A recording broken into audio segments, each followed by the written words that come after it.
departure of St Athanasius the Apostolic.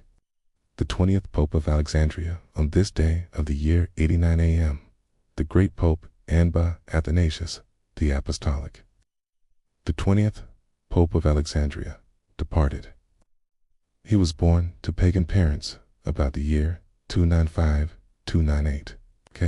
It happened that when he was in school, he saw some Christian children acting their Christian rituals, some as priests, some as deacons, and one of them as a bishop. He asked their permission to participate with them, but they refused, saying, "You are pagan, and you are not allowed to mix with us." He answered them, "I am from now on a Christian." They rejoiced with him. They made him a patriarch over them in the play. They enthroned him on a high place, and they offered him honor and respect. At that time, Pope Alexandros passed by. When he saw them, he said to those who were with him about Athanasius, "This child would be in a great position one day." When Athanasius' father died, his mother brought him to Pope Alexandros, who taught them the principles of the Christian faith and baptized them. They gave their money to the poor and stayed with the Pope, who taught Athanasius the church subjects and ordained him deacon and made him a personal secretary. The gifts of the Holy Spirit increased in him. He was chosen patriarch on the 8th of Bashans of the year 44 AM, after the departure of Pope Alexandros. Pope Alexandros had recommended Athanasius, his deacon, for the papacy, who lived with St Athanathios, the father of the monks, and followed his example in asceticism. He manifested his brilliancy in exposing Arius in the Universal Council. When Arius said about Christ that he was similar in essence with the Father, St Athanasius said, "One in essence with the Father." In this fashion he manifested his excellence. St Athanasius hid himself in the mountains after the departure of Pope Alexandros, for he believed of his unworthiness to this serious and important position. The people sought him until they found him, and brought him to the bishops, and was ordained pope in 328 AD.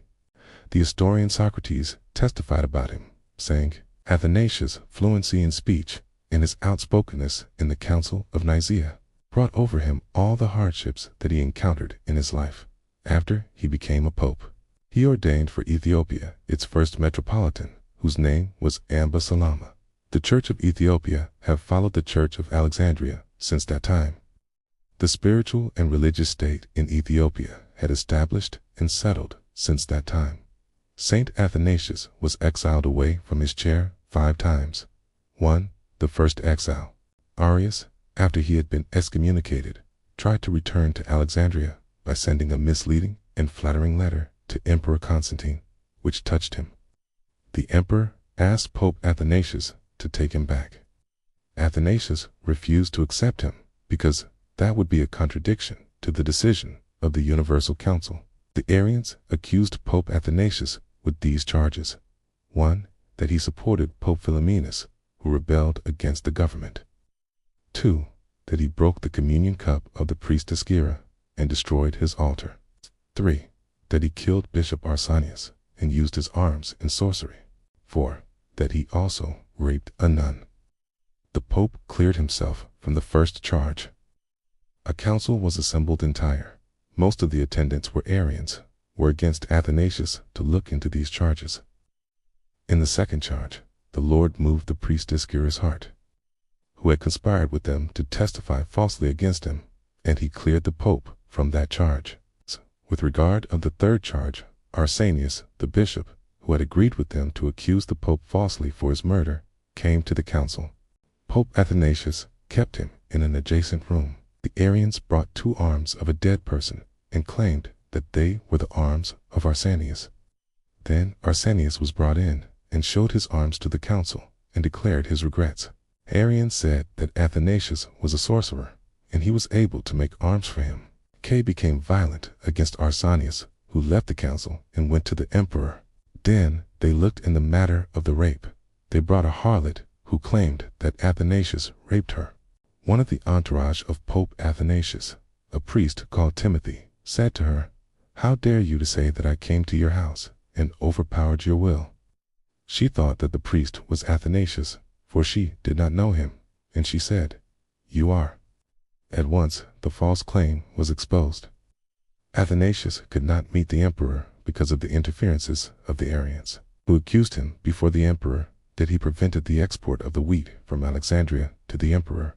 The emperor gave his order to exile Athanasius to Trief in France in February 5th, 335 AD, where its bishop had met him with great honor. Arius died a horrible death, as Socrates said. God made Arius to die in a public washroom, where his bowels poured out of his body, and the people regarded his death as a punishment from the divine justice. When the emperor heard about the death of Arius, he recognized the innocence of Athanasius and recommended, while he was on his deathbed in the year 337 AD, that Athanasius be returned to Alexandria. After the departure of Constantine, the empire was divided. Constantine II over France. Achaia became under the rule of Constantius, and Constance over Italy. With the mediation of Constantine, the Pope returned in the year 338 AD. The people of Alexandria received him with great joy.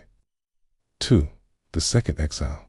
The Arians did not stop at that, but assembled a council where they excommunicated Athanasius.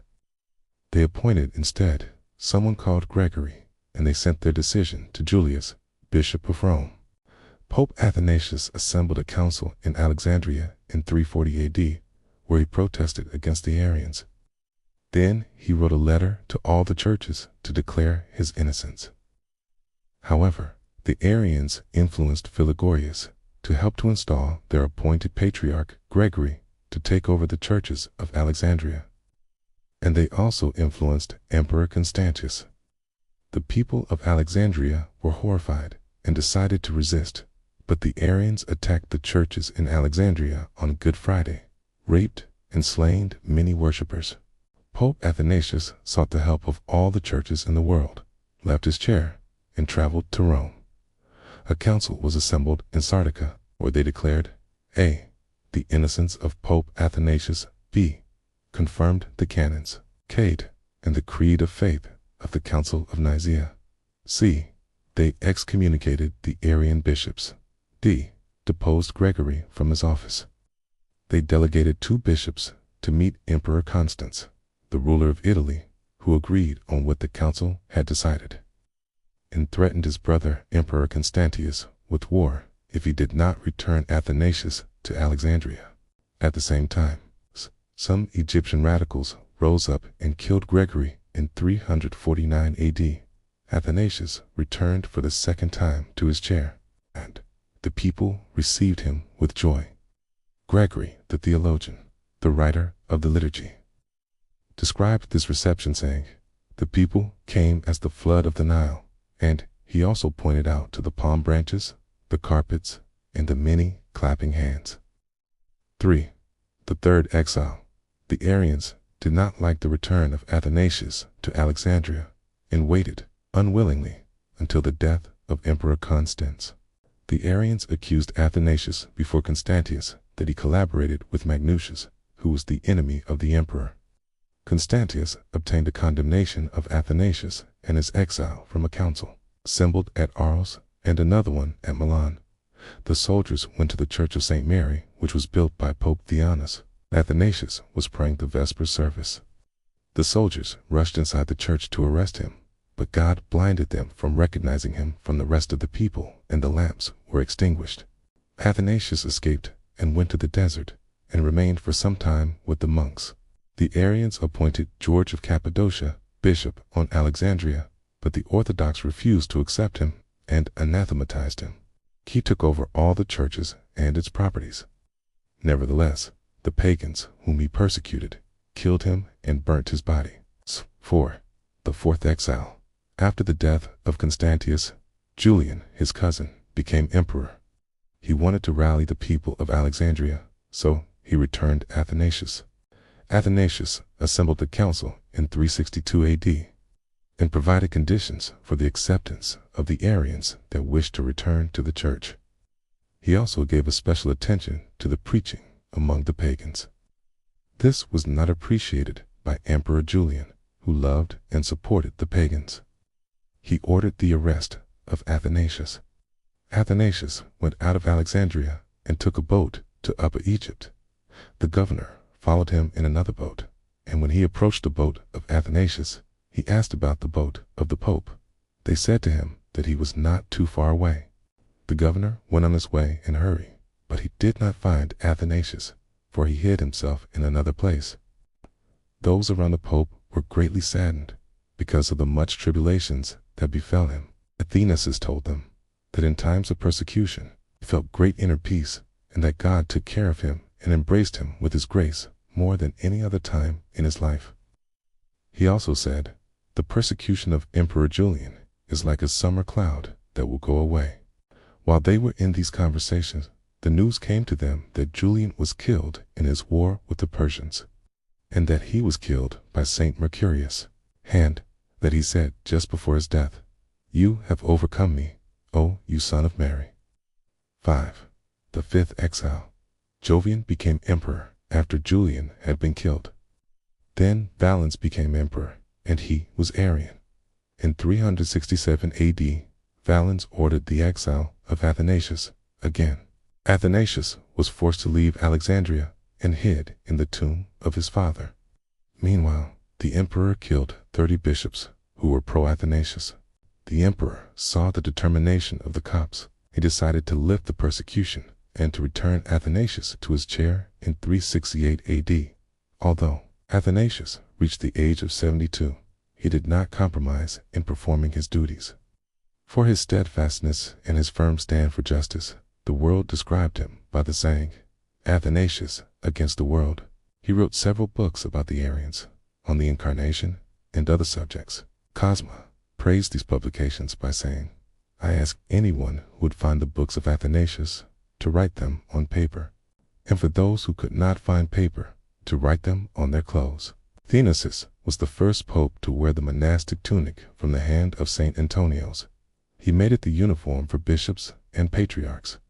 He was the one who ordained St Athanathios a priest and then archpriest. He departed in peace after he had been on the apostolic throne for 45 years.